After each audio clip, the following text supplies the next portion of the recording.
احتشام یہاں آئی نا جلدی۔ اس آواز کو ڈھونڈتے ہوئے احتشام ہری وادیوں میں آ جاتے ہیں، گہرے گندے جنگلات میں، انہیں دیروں میں دستہ چلے جاتے ہیں وہ، اور پھر ایک آواز اسے پکارتی ہے، بابا بابا چلے نا ماما، علیشا وہاں ہے۔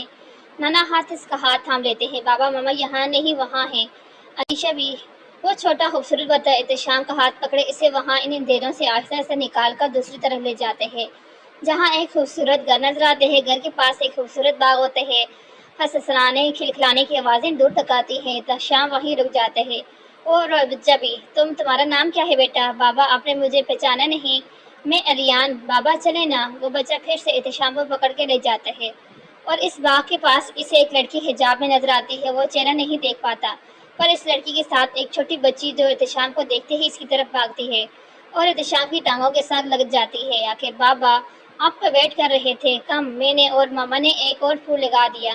دونوں بچے احتشام کا ہاتھ پکڑ کر اسے اور اس باغ میں وہاں کھڑی لڑکی کے پاس لے جاتے ہیں۔ اتنی دیر کر دی آنے میں، وہ لڑکی خفا ہو کر کہتی ہے، اور جیسے وہ پیچھے مڑ کر دیکھتی ہے، احتشام کچھ قدم پیچھے ہو جاتے ہیں، اور اس کے منہ سے بس ایک ہی نام نکلتا ہے، اشال۔ اشال۔ احتشام نیند سے جاگ جاتا ہے، پورے کمرے میں اندھیرا تھا، اس کے ماتھے سے پانی کی طرف پسینہ بہہ رہا تھا، ایسی کہ چلتے ہوئے بھی وہ اٹھ کے پانی پیتا ہے، اور پانی پیتے ہوئے اس کے ہاتھ رک جاتے ہیں جب وہ فجر کی اذان سنتا ہے۔ یہ خواب تھا، کس طرح کا خواب؟ ایسا لگ رہا تھا جیسے ابھی کسی لمبے سفر سے لوٹا ہوں میں۔ اشال، علیشا، الیان، کیا مطلب ہے اس خواب کا؟ احتشام بستر سے اٹھ کر واش روم چل جاتے ہیں، اور کتنے عرصے کے بعد وہ وضو کرتا ہے نماز ادا کرنے کے لیے۔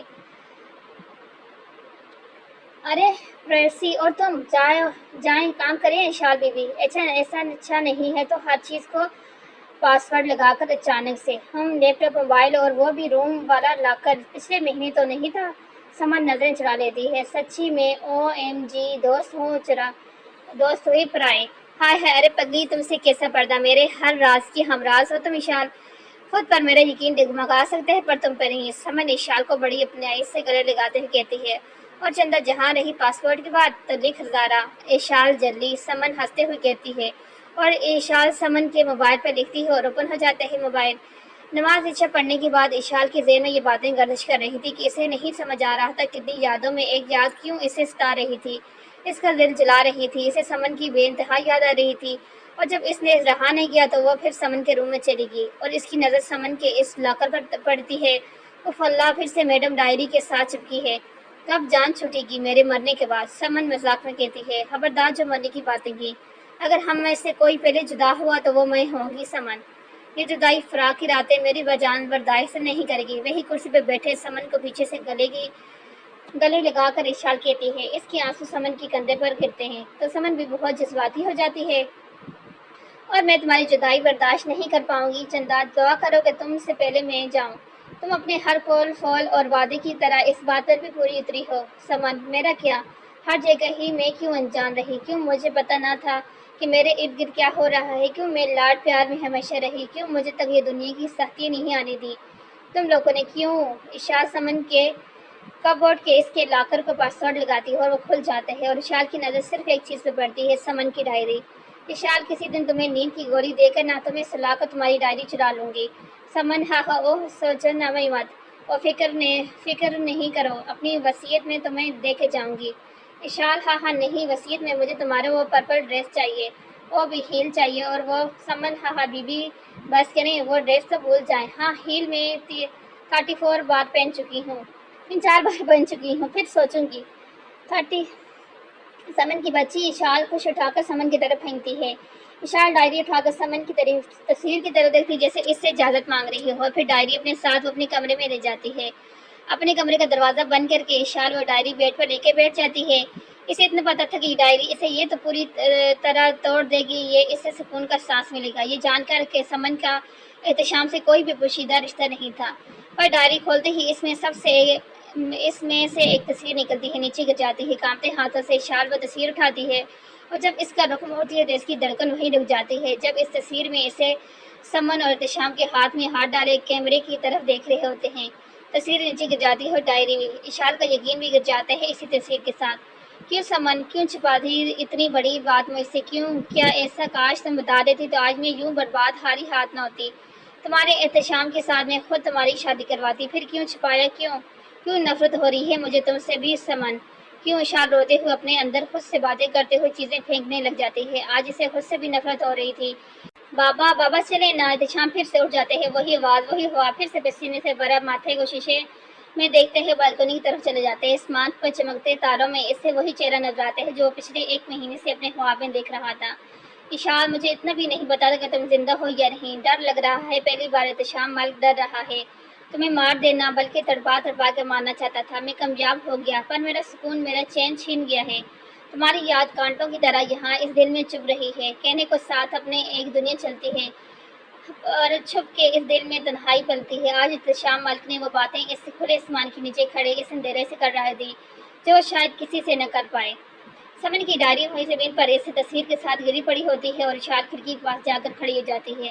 آج وہ اکیلی ہو گئی تھی، آج اسے اپنے وجود سے سمن جاتی ہوئی دکھائی دے رہی تھی۔ اس وقت کی اذیت رات کی تاریکی اور بڑھا رہی تھی۔ اشال کا ہاتھ جیسے ہی اس کے پیٹ پر چھوتا ہے، اس کی سسکیاں پورے کمرے میں گونجتی ہیں۔ آج وہ بالکل خالی تھی، کوئی نہیں تھا اس کا، کوئی نہیں تھا اس کا۔ کل تک اشال تھی، آج وہ بھی اسے جھوٹ لگ رہا تھا، وہ ہار چکی تھی۔ میں آپ کو کبھی معاف نہیں کروں گی احتشام، سب بے ایمانی کر گئے ہو، سب اپنی دوست کے پیار کو پیار کر بیٹھی میں، دل دے بیٹھی میں برباد ہوگی۔ سمن روتے ہوئے اشال وہی نیچے بیٹھ جاتی ہے، سانس لینا مشکل ہو رہا تھا اور وہ وہی بے ہوش ہو جاتی ہے۔ اس کے پاس وہی ڈائری کے صفحے یہاں وہاں ہوتے رہتے ہیں ہوا سے۔ آخری صفحے پر سمن کی آخری تحریر لکھی تھی جسے اگر اشال پڑھ لیتی تو اتنی عزیز سے نہ گزرتی۔ ہارٹ اٹیک مائنر تھا، پر اتنی نوعیت ہی کیوں آئی؟ کیا ہو گیا ہے آپ دونوں فیملیز کو؟ آپ لوگوں کو بیٹھ کر بات کر لینی چاہیے۔ یہاں میں نے بلال سے کہا تھا ڈاکٹر صاحب وہاں سے چلے جاتے ہیں اور وہ اور ہارون پھر سے بستر پر اٹھنے کی کوشش کرتے ہیں، پر کوئی ان کی نہیں سنتا اور وہ بے بس ہو جاتے ہیں۔ ہارون ہم مل کر چلیں گے، پر ابھی آپ آرام کیجیے، سرش ہم جتنی دیر کریں گے وہ لوگ اتنے ہی بدگمان ہوں گے۔ تم کیوں لوگ سمجھتے کہنے کی کوشش کرو، یہ کوئی نہیں سنتا۔ یہاں حال ہے تھا، ہر طرف یہ عالم تھا۔ احتشام کے ایک بدلے نے 2 خاندانوں کے درمیان اتنی نفرتیں پیدا کر دی تھی۔ گھر کے سب لوگ اشال کو بہت مس کر رہے تھے، پر وہ کہیں نہیں تھی، کسی سوشل سائٹ پر نہیں، نہ ہی بلال ہاؤس سے باہر آتی تھی اور نہ کسی کو اشال سے ملنے کی اجازت ملتی تھی۔ خاص کر کے چودھری فیملی کا داخلہ ممنوع تھا۔ ان لوگوں کو خبر تک نہیں تھی کہ وہ اپنی بیٹی کو اسی رات کھو چکے تھے۔ اگلی صبح اشال خود کو اپنے بیڈ پر پاتی اور پاس ماہم بیٹھی ہوتی ہے کھانے کی ٹرے لے کر۔ السلام علیکم بیٹا، آپ طبیعت کیسی ہے؟ ماہم کے لہجے میں بہت شفقت ہوتی ہے۔ اشال اپنا نوٹ پیڈ ڈھونڈتے ہوئے اٹھنے لگتی ہے، پر ماہم سائڈ ٹیبل سے اٹھا کے اسے دے دیتی ہے۔ اشال کاغذ پر اپنا خیال بتانا ہے اور اس کا حال پوچھتی ہے۔ میں ٹھیک ہوں میرے بچے، جلدی سے فریش ہو کے آ جاؤ، ناشتہ ٹھنڈا ہو جائے گا۔ اور اشال چلی جاتی ہے۔ اتنی دیر میں ماہم کمرے کے بکھری چیزیں اٹھانا شروع کر دیتی ہے۔ تب ان کی نظر ڈائری پڑتی ہے اور اس کے پاس پڑی تصویر پر۔ جب وہ تصویر دیکھتی ہیں تو ان کے ہاتھ ان کے چہرے پہ ہوتے ہیں، وہ اتنا شاکڈ ہو جاتی ہیں، ان کے چہرے کے تمام رنگ اڑ سے جاتے ہیں اور وہ جلدی سے ڈائری اور وہ تصویر چھپا کر کمرے سے باہر جانے لگتی ہے کہ اشال ان کا ہاتھ پیچھے سے پکڑ لیتی ہے اور ماہم ڈائری اپنے دوپٹے میں چھپا کے اشال کی طرف دیکھتی ہے، ہنسنے کی کوشش کرتی ہے۔ اشال ان کے ہاتھ کو اپنے طرف کرتی اور ڈائری کی طرف اشارہ کرتی ہے اور اب ماہم کی گھبراہٹ کو دیکھ کر اسے اتنا یقین ہو گیا تھا کہ ڈائری کے اندر چھپے راز سے سب واقف ہیں سوائے اس کے۔ وہ آہستہ سے ڈائری اور تصویر لے لیتی ہے اور ماہم نظریں جھکائے وہاں سے چلی جاتی ہیں اور ابھی بھی اسی بے یقینی کی کیفیت میں تھی کہ وہ تصویر دیکھ کر زعیم اگلے مہینے شادی شائستہ میری بہن ہے، اسے ہر کام میں جلدی ہوتی ہے، پر آپ بھی جانتی ہیں کہ احتشام ڈسٹرب ہے، پھر بھی آپ اسے بہت جلدی باندھنا چاہتے ہیں اس رشتے میں۔ زرین چائے کا کپ زعیم کو دیتی ہیں اور خود بھی پاس والی کرسی پہ بیٹھ جاتی ہیں۔ میں جانتا ہوں بیگم، کیونکہ جس چیز کی طلب میں وہ پاکستان گیا تھا وہ پوری نہ ہو سکی اور یہ سب میں اس کی خوشی کے لیے ہی کر رہا ہوں۔ زارا اسے بہت خوش رکھے گی۔ طلب؟ کیسی طلب زعیم؟ کیا کوئی پریشانی ہے پاکستان؟ آپ دونوں کو چھپا رہے ہیں؟ ہاں میری اتنی مجال بیگم، آپ یہ باتیں اپنے بیٹے سے پوچھیں۔ زرین خاموش ہو جاتی ہے۔ منگنی کے بعد بھی احتشام کا لہجہ روکھا روکھا سا تھا، صاف پتہ چل رہا تھا کہ وہ خوش نہیں، پر وہ کچھ کہہ بھی نہیں سکتی تھی۔ احتشام اب فیصلہ کر چکا تھا، اب بات دونوں خاندانوں کی عزت پر تھی۔ کنال باجی میرے سر پر بہت درد ہو رہا ہے، آپ اذان برام حارث کسی کو بھی لے جائیں شاپنگ پر پلیز۔ نہیں بھائی زارا، بھابی بھی نہیں جائیں گی پھر، پلیز موڈ نہ خراب کریں۔ احتشام اٹھ ہی جاتا ہے بستر سے۔ کل رات اسے خواب کے بعد اسے نیند نہیں آئی تھی۔ اشال کی باتیں، اس کی یادیں احتشام کو پوری رات جگا کر رکھ دیتی تھی۔ اب یہ معمول تھا، جاگنا اور صبح لیٹ اٹھنا۔ احتشام تیار ہو کر اپنے روم سے باہر آتے تو سب کی نظر اس پر ہوتی ہے۔ مجھے نہیں پتا تھا وائٹ شرٹ بلیک پینٹ میں اتنے ہینڈسم لگو گے۔ زارا احتشام کو آنکھ مارتی ہے اور عدن زارا کے ہاتھ پر ہاتھ رکھ کے سامنے بیٹھ کر گھر کے بڑوں کی طرف اشارہ کرتی ہے اور زارا جلدی سے احتشام سے کچھ فاصلے پر کھڑی ہو جاتی ہے۔ ہاں ہاں سب ہنسنے لگ جاتے ہیں، پر احتشام وہی خاموش کھڑا رہتے ہیں۔ آج اسے کچھ عجیب سا محسوس ہو رہا ہے، پر وہ کرتا بھی تو کیا، اس کا دھیان بار بار اشال کی طرف جا رہا تھا۔ نہ جانے کیوں بے چینی تھی اسے۔ اشال میں ہمت نہیں تھی کہ وہ پوری ڈائری پڑھے، اس لیے وہ آخری صفحے کو کھولتی ہے۔ اب اس کے ہاتھ کام نہیں رہے تھے، اب وہ دیکھنا چاہتی تھی کہ سمن اور احتشام کی محبت کی حد۔ ڈائری کا آخری صفحہ، روز روز کی دھمکیاں اور بلیک میلنگ سے تنگ آ گئی ہوں میں نہیں ہے اور پیسے اسے دینے کے لیے۔ آج آخری بار اس سے ملوں گی میں، بہت ہوگی یہ آنکھ مچولی، اب میں اور پیسے دے کر اسے اور نہیں بگاڑ سکتی۔ بابا کو بتانا پڑے گا، یا تو یہ راز کھل کے سامنے آئے گا یا آج کی ملاقات کے بعد دفن ہو جائے گا۔ آج کے بعد سارا وقت اشال کا ہوگا، پھر مل کے ڈھونڈوں گی اشال کے لیے ڈونر، اسے کچھ نہیں ہونے دوں گی۔ اشال ڈائری چھوڑ کر کاغذ پر کچھ لکھتی ہے اور روم سے باہر بھاگتی ہے۔ باہر لیونگ میں پہلے ہی ماہم سر پکڑ کر بلال کے پاس لیٹی ہوتی ہے پریشان۔ اشال اس کے سامنے کاغذ رکھتی ہے جس میں کچھ یوں لکھا ہوتا ہے، سمن کا قتل کس تاریخ کو ہوا تھا۔ اشال بیٹا تمہیں ان سب میں پڑھنے کی ضرورت نہیں میرے بچے، وہ لوگ جلدی پولیس کی گرفت میں ہوں گے۔ پر اشال ضدی بچے کی طرح پھر سے کاغذ آگے کرتی ہے اور ماہم کی جگہ بلال تاریخ بتا دیتے ہیں اور ایک جھٹکے سے اشال صوفے پہ بیٹھ جاتی ہے۔ یہ وہی تاریخ تھی جس میں سمن اس شخص سے ملنے گئی تھی جو اسے تنگ کر رہا تھا، پر کون؟ اشال پھر سے واپس اپنے کمرے میں آ جاتی ہے۔ اب اسے اس شخص تک پہنچنا تھا، اب اس کی آنکھوں میں ایک غصہ تھا شدید۔ وہ پھر سے ڈائری پڑھنے لگ جاتی ہے، پھر ایک نام اس سے چھوڑ جاتے ہیں، سمین۔ زارا ہاتھ تو چھوڑو، اچھا نہیں لگتا۔ احتشام، منگنی کے بعد تو اتنا ریزرو نہ بنو نا۔ زارا تم نامحرم ہو، نکاح ہونے تک، اور مجھے پسند نہیں ہے یہ سب۔ احتشام اپنا بازو زارا کے ہاتھ سے چھڑوا کر مال کی دوسری سائڈ پر چلا جاتا ہے۔ ابھی کچھ شرٹ لینے کی سوچ رہا ہوتا ہے کہ کوئی ٹکر جاتا ہے اس سے اور اس کا موبائل نیچے گر جاتا ہے۔ احتشام غصے سے موبائل اٹھایا کے ٹکرانے والے کی طرف دیکھتا ہے۔ I am sorry sir. وہ لڑکی جلدی سے وہاں سے جانے لگتی ہے پر احتشام سے روک دیتے ہیں۔ تمہاری سوری سے کیا میرے نقصان پورا ہو جائے گا؟ دیکھا چل نہیں سکتی؟ آئی ڈو اٹ، سوری بولا ہے نا، اب پاؤں پکڑو۔ وہ لڑکی بھی اسی لہجے میں احتشام سے بات کرتی ہے۔ احتشام جب اپنے ٹوٹے موبائل سے نظریں ہٹا کر اس لڑکی کے چہرے دیکھتے ہیں تو دنگ رہ جاتے ہیں۔ سمن نام سن کے حیرانگی کے ساتھ وہ احتشام کی طرف دیکھتی ہے اور پھر جلدی سے وہاں سے بھاگ جاتی ہے، پر احتشام اس کے پیچھے بھاگتا ہے۔ دیکھتے دیکھتے وہ کسی ویران بلڈنگ میں داخل ہو جاتی ہے۔ سمن تم زندہ ہو؟ سمن میں ترس گیا ہوں تمہیں دیکھنے کے لیے، پلیز باہر آؤ، تمہیں ڈرنے کی ضرورت نہیں، میں ہوں تمہارے ساتھ۔ اور اب وہ اشال کچھ نہیں کرے گی، میں نے اسے اس قابل نہیں چھوڑا۔ سمن پلیز۔ احتشام اتنی بے دردی سے سب کہہ رہا تھا جیسے وہ اشال کی نہیں کسی ظالم بے حس کسی گنہگار کی بات کر رہا ہو۔ یہ وہ انسان تھا جسے اشال کی یادیں ستا رہی تھی اور اب اس انسان کی محبت سمن کے لیے پھر سے جاگ گئی تھی۔ اور اشال کے نام پر سنسان بلڈنگ کے اندھیرے سے وہ لڑکی باہر نکلتی ہے اور احتشام کے سامنے کھڑی ہو جاتی ہے۔ اوہ میری جان، تم زندہ ہو، سلامت، صحیح سلامت کھڑی ہو میرے سامنے۔ احتشام آگے بڑھ کر سمن کو گلے لگا لیتا ہے۔ اس کی گرفت بہت مضبوط ہوتی ہے، آنکھوں سے آنسو بہہ رہے ہوتے ہیں اور بار بار سمن کے سر پر بوس دیتا رہتا ہے۔ آج اسے اس کی محبت مل گئی تھی۔ وہ لڑکی احتشام کو گلے نہیں لگاتی پر احتشام کو پیچھے کبھی نہیں دیتی۔ سمن، ہم اب اس اشال کو سزا دلوائیں گے، اس نے تمہیں مارنے کی کوشش کی، تمہارا دل لینے کی کوشش کی، ہم پاکستان جا کر اسے سخت سے سخت سزا دلوائیں گے۔ پر احتشام ابھی بات پوری نہیں کر پاتا جب کوئی بہت تیز چیز اس کے پیٹ کے آر پار ہوتی ہے۔ جب وہ نیچے اپنے پیٹ کی طرف دیکھتے ہیں تو اس کی سفید شرٹ خون سے بھری ہوتی ہے۔ بے یقینی کے عالم اتنا تھا کہ وہ پھر سے اپنے ہاتھ پر لگے خون کو دیکھتے ہیں اور سامنے کھڑی اپنی محبت کو۔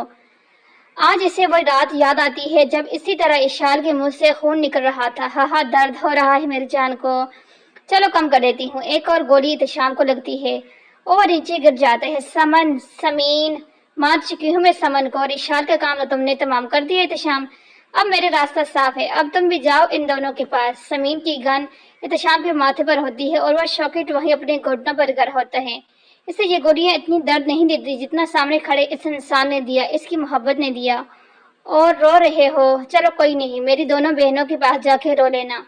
احتشام کی آنکھیں ندامت، شرمندگی سے بند ہو جاتی ہیں اور وہ لمحہ آخر سمجھ کے اسے صرف ایک انسان کا چہرہ نظر آتا ہے، اشال۔ اس سے پہلے کہ سمن گولی چلائے، سائرن بجنے کی آواز ہو جاتی ہے اور سمین احتشام کے پیٹ پر اپنی ہیل زور سے مار کے اسے وہاں گرا کر بھاگ جاتی ہے۔ اشال، پھر احتشام کی آنکھیں بند ہو جاتی ہیں۔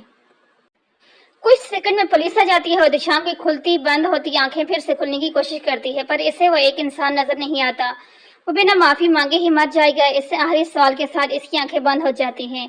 احتشام کی بہنیں، اس کی کزن بائی سب وہیں شاپنگ مال میں مصروف تھے، کسی کو خبر نہیں تھی۔